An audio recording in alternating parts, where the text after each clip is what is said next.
Hey guys, Wade Paquin with The Build Show, and today we're out on a site and we will be talking about stone veneer. All right guys, so what you're looking at here is a Delgado Old New England round stone veneer. So this is real stone that has been pulled out of the fields. My understanding is mostly in Connecticut, but other parts of Massachusetts, Rhode Island, and maybe in other areas of New England. And it is just part of that, DNA of coastal New England. So the stone is cut to about I'd say an average of 1.5 inches. Some of it maybe is about 2 inches thick. And here on this site, we have two applications. We have it being applied to a framed wall and applied to a concrete foundation.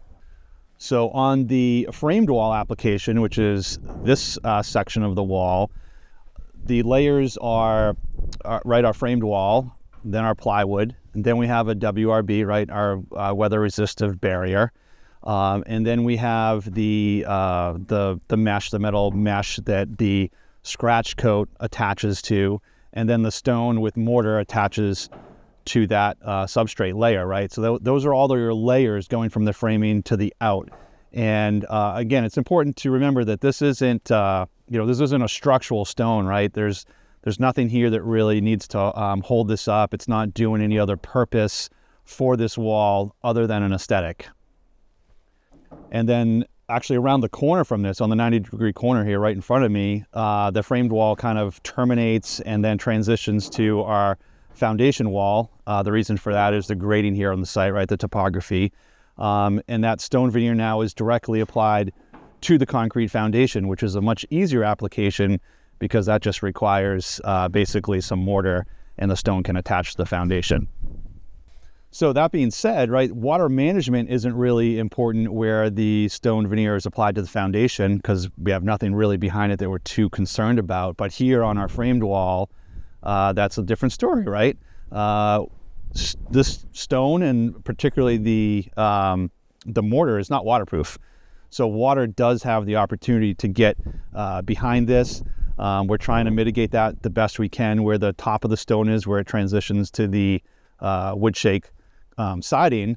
But in case water or moisture does get behind the stone, those layers I just spoke about helps manage that, right? Between that WRB that's specific to a masonry application allows a little bit of a drainage plane, right? That air gap that will allow any of that water and moisture and have gravity pull it out and it able to escape back down to the ground. So why are we using stone veneer here? And this is really just more of an aesthetic, right? We could have taken this frame wall and had this be a continuation of the cedar shakes behind it.